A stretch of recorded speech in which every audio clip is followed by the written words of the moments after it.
3, 4, 7, 8, 9.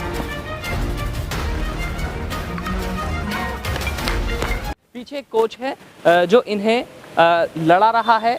अब ये self defence की जब बात आती है, सेल्फ डिफेंस का मतलब है कि खुद का बचाव कैसे। अब वो उसको मार रहा है तो उसका बचाव कैसे किया जा रहा है, इसके ऊपर भी हम बात करेंगे। इससे पहले हम दिखाते हैं कि आखिर ये जो माजरा है जहाँ पर हम मौजूद है ये कहाँ का है, कैसे है, ये दिखाना हमारे लिए बेहद ज़रूरी होगा। इस वक्त हम बात कर रहे हैं गाज़ियाबाद के डासना की। ये डासना जो है इसका बहुत बड़ा इतिहास है, बहुत ही पुराना इतिहास है।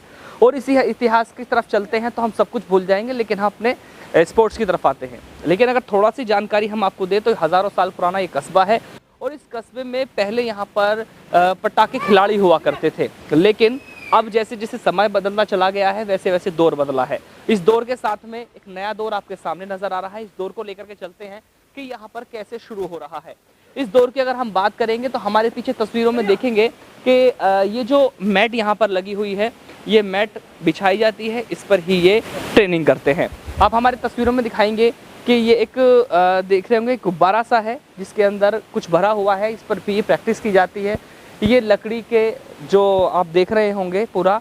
और ख़ास बात यह है कि ये बच्चे सुबह सवेरा उठते हैं, 4-5 बजे उठते हैं। उठने के बाद यहाँ पर ये प्रैक्टिस करते हैं और चारों तरफ प्रैक्टिस करने के बाद जो कोच है इनका, वो कोच इनको प्रैक्टिस के बाद इनकी तैयारी करता है। और तैयारी के साथ साथ जब ये ट्रेंड होते चले जाते हैं तो कहीं ना कहीं चैम्पियनशिप में भी ये खेलना शुरू करते हैं।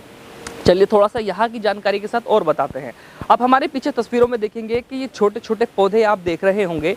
यहाँ पर छोटी छोटी क्यारियाँ बनी हुई हैं और मिर्च के पौधे हैं और फुलवाड़ी के पौधे हैं और बहुत सारे पौधे आप देख रहे होंगे। ये पौधे इन बच्चों ने खुद लगाए हैं, क्योंकि जब किसी चीज़ को लगाया जाता है या पाला जाता है तो उससे प्रेम होता है, यानी प्यार होता है। इसी के साथ अगर हम आप तस्वीरों में दिखाएं तो ये बच्चे लगातार यहाँ पर प्रैक्टिस कर रहे हैं। जैसे ही ये प्रैक्टिस करते करते अभी जब कोई चैम्पियनशिप होती है तो एक चैम्पियनशिप अभी आपका दिल्ली के अंदर हुई है अभी फ़िलहाल में 2 दिन पहले। और उस चैम्पियनशिप में गाज़ियाबाद के और कस्बा डासना के इन बच्चों ने क्या खेल किया है उसके बारे में हम आपको रूबरू कराने वाले हैं। यहाँ पर हमारे साथ कोच भी मौजूद हैं, उनसे भी हम जानेंगे। ताइक्वांडो ओपन नेशनल चैम्पियनशिप जो हुआ है उसमें 4 मेडल और 3 सिल्वर जीत करके ये यहाँ पर पहुँचे हैं। चलिए हम बात करेंगे यहाँ के जो कोच हैं उनसे हम बात करेंगे। थोड़ा आगे आ जाइए आप। कोच जी थोड़ा सा समय चाहिएगा आपसे। कि छोटे छोटे बच्चे यहाँ पर बैठे हुए हैं वो प्रैक्टिस करते नज़र आ रहे हैं, लेकिन इनके जो कोच हैं वो हमारे साथ मौजूद हैं, उनसे भी हम जानना चाहेंगे। समद साहब कि अभी 2 दिन पहले एक चैम्पियनशिप हुई है दिल्ली के अंदर, कितने बच्चों ने पार्टिसिपेट किया है और किस तरह से वो जीत कर पहुँचे हैं? सर मेरे पास टोटल 9 बच्चे ही हैं अभी, क्योंकि ये स्कूल ओपन किए हो मुझे सिर्फ 2 महीने यहाँ हुए हैं। इससे पहले मेरी दिल्ली में एकेडमी है, राजनगर एक्सटेंशन में, अदर कई जगह पर मेरी क्लासेस चलती हैं, लेकिन यहाँ पर ये चीज़ें नहीं थी। डासना इन चीज़ों से बहुत वंचित था, तो मेरा इरादा हुआ कि क्यों ना मैं अपने ही क्षेत्र में काम करूं। मैंने चारों तरफ निगाह दौड़ाई। अभी यहाँ आप देख सकते हैं हाजी जी बैठे हुए हैं, ये लाठी के बहुत बड़े उस्ताद भी हैं और ये मकान भी इन्होंने ही मुझे दिया है।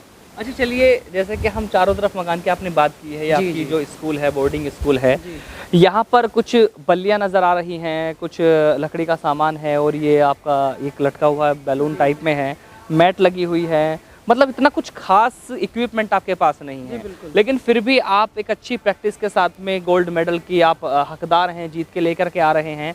तब के बड़े बड़े जो इंस्टीट्यूट होते हैं या ट्रेनिंग सेंटर होते हैं या फिर रिहर्सल की जो प्रेस होती है वहाँ पर मतलब बड़े महंगे महंगे इक्विपमेंट होते हैं, लेकिन आपके यहाँ कुछ ये इक्विपमेंट नज़र आ रहे हैं छोटे छोटे। सर आप बेहतर जानते हैं कि जब अलीगढ़ यूनिवर्सिटी जब शुरू हुई थी तो वो एक बरगद के पेड़ के नीचे शुरू हुई थी। तो सर मैंने भी एक छोटा सा शुरुआत करने की कोशिश की डासने में, छोटी सी जगह लेके। मुझे यकीन है कि जब लोग समझेंगे मुझे, तो जैसे सर सैयद साहब को इतना बड़ा यूनिवर्सिटी बनाने का मौका मिला और लोगों ने उन्हें सपोर्ट किया, सराहा, और आज हम उनका नाम ले रहे हैं बार बार, तो मुझे लगता है कि शायद मेरी भी यह ख्वाहिश पूरी हो जाएगी और यहाँ से मैं इंटरनेशनल लेवल तक भी, अमेरिका में भी मैं मैचेस खिलाऊँगा। मैं पहले ऑलरेडी कई बार यूपी को अदर मार्शल आर्ट्स में भी, जैसे थाई बॉक्सिंग में मैं 2 बार यूपी को ट्रॉफ़ी दिला चुका हूँ। फर्स्ट टाइम मैं नेशनल टीम लेकर गया था खेलने के लिए। वहाँ पर 7th नेशनल थी, हमारा फर्स्ट टाइम था, तो हम 3rd की ट्रॉफ़ी ले आए पहली बार में। और दूसरी बार जब मैं टीम लेकर गया तो हम 2nd की ट्रॉफ़ी ले आए। हम सिर्फ महाराष्ट्र से पीछे थे। रीज़न भी ये था कि स्टूडेंट बहुत कम थे मेरे पास। अदरवाइज़ अगर स्टूडेंट मेरे पास और थोड़े से ज़्यादा होते तो शायद हम फर्स्ट की ट्रॉफ़ी भी ले सकते थे। ये तो रही अब जीत का एक हिस्सा, आप किस तरह से यहाँ ट्रेनिंग दे रहे हैं। सर सॉरी, मैं आपको बताना चाहूँगा कि मेरे पास 9 बच्चे थे, 9 के 9 पार्टिसिपेट कर रहे थे। उनमें से 4 गोल्ड और 5 सिल्वर आए हैं। मेरे हिसाब से 100% रिजल्ट है और आप बेहतर समझते हैं। चलिए, इस जीत के लिए आप क्षेत्र की जनता से, जो आप आज डासना में, आप कस्बा डासना में बच्चों को ट्रेनिंग दे रहे हैं, तो क्या बेनिफिट है मार्शल आर्ट्स का, ज़रा उन बच्चों को बताएं, जो लोगों को बताएं जो आगे सीखना भी चाहते हैं। सर, सेल्फ डिफेंस की आजकल जो देश में हालात हो रहे हैं, जिस तरह से लोग एक दूसरे को दुश्मन समझने लगे हैं, तकलीफ़ें हो रही हैं, एक दूसरे को कहीं मॉब लिंचिंग होती है तो कहीं आपस में कभी मुसलमान हिंदुओं को मार रहे हैं, कहीं हिंदू मुसलमान को मार रहे हैं। अजीबोगरीब माहौल बन गया है और इस माहौल में कोई पता नहीं कौन किसको नुकसान पहुंचा रहा है। तो हर इंसान को सेल्फ डिफेंस सीखना चाहिए, मेरी पहली राय तो ये है। और गर्ल्स के लिए जहाँ जहाँ भी देखो, कहीं भी आज न्यूज़ उठाकर देख लो, गर्ल्स सेफ़ नहीं है।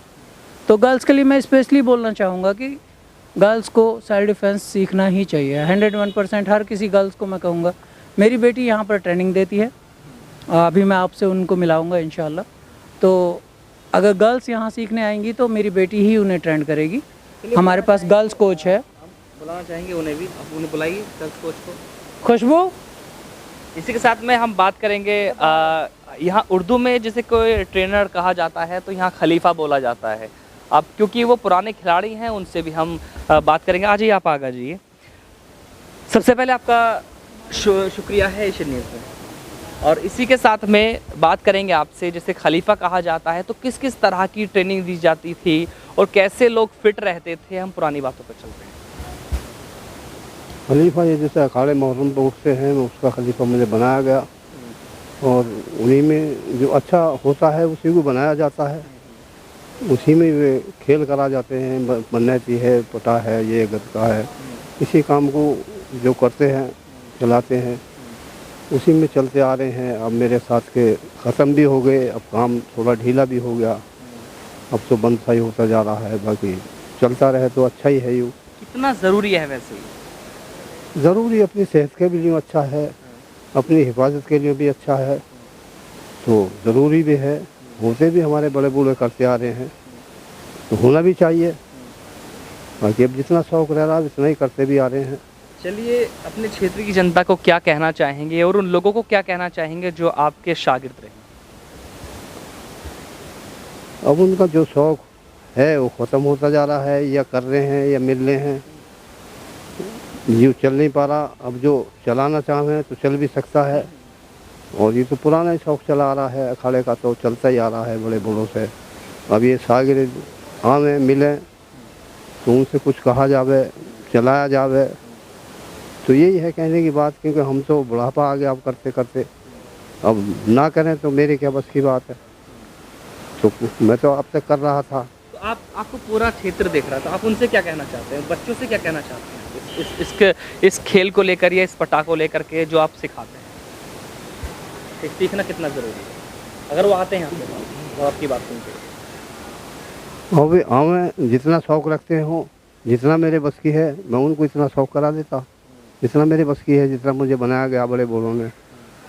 अब आवें तभी तो, अब जब नहीं आते तो क्या करूँगा। जैसे कि आपने देखा कि हमारे साथ खलीफा जी मौजूद हैं, जो इस डासने के खलीफा कहे जाते हैं, जो लगातार यहाँ के जो स्टूडेंट्स रहे हैं उनको सिखाते आए हैं।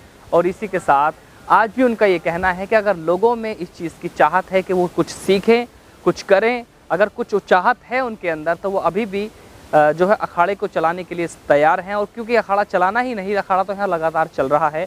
ये खुद एक स्पेस है यहाँ पर, ये खुद यहाँ पर अभी भी सुबह में लगातार सभी को सिखाते हैं। हमारे साथ खुशबू ही मौजूद हैं, जो बच्चियों को ट्रेनिंग देती हैं, जो लड़कियों को ट्रेनिंग खुशबू, आप बच्चियों को ट्रेनिंग देती हैं, तो इस बारे में आपका क्या कहना है? आपसे बात करें। बच्चियों को ट्रेनिंग देते कि गर्ल्स बहुत ज़्यादा ज़रूरी है, स्पेशली गर्ल्स के लिए तो बहुत ज़्यादा ज़रूरी है, क्योंकि अभी जो टाइम चल रहा है उसमें गर्ल्स को बहुत ज़्यादा वो होता है कि कहीं जा नहीं सकती, स्कूल आ नहीं सकती, पढ़ाई की वजह से भी रोक लिया जाता है कि शायद तुझे छेड़ेंगे, और अकेले भी आने जाने से डर लगता है, दबा दिया जाता है। तो गर्ल्स के लिए तो बहुत ज़्यादा इम्पोर्टेंट है तो ये। इसका मतलब है कि सीखो और मुँह तोड़ जवाब दो। यस, गर्ल्स के लिए यस यही है। तो आपने देखा कि हमारे साथ खुशबू भी और खलीफा जी भी और जो यहाँ के चैम्पियनशिप पे हैं। अच्छा, मेडल्स के बारे में बात करते हैं आपके। मेरे 12 डिस्ट्रिक्ट में हैं, 12 स्टेट में हैं, गोल्ड हैं, और नेशनल में 7 गोल्ड मेडलिस्ट हैं अलग अलग आर्ट्स में, जैसे कि taekwondo, Thai boxing, kick boxing deadly art है, और डरना है नहीं, किसी को भी नहीं डरना है इसमें कि लड़कियां हैं तो पीछे हो जाए, पीछे नहीं होना। देखा जाए तो बहुत छोटी सी लगती हो तुम्हें। हाँ, 17 इयर्स की हो गई हूँ, लेकिन मेरे बाबा जान मेरे साथ है, मेरे कोच हैं, वो ही सब कुछ है मेरे लिए। तो मुझे कभी अकेला ऐसा फील नहीं हुआ, या बच्ची हूँ मैं ऐसा फील नहीं हुआ, या मैं छोटी हूँ तो मैं सिखा नहीं सकती ऐसा भी फील नहीं हुआ। मुझे अपनी जगह में एक बहुत बड़ी लेवल के मैं समझती हूँ खुद को, बेशक जो भी है, पर मैं ठीक है, मेरा मतलब मुझे वो नहीं है। जिसे आपने देखा कि कितनी बड़ी बात कही है कि इनकी जो पावर है इनके फादर हैं और इनके ही वो कोच हैं। तो चलिए हमारे साथ बने रहिए ऐसी खबरों के साथ, हम आपको दिखाते रहेंगे। मैं चौधरी अफसर हमारे सहयोगी के साथ, एशियन न्यूज़ गाजियाबाद।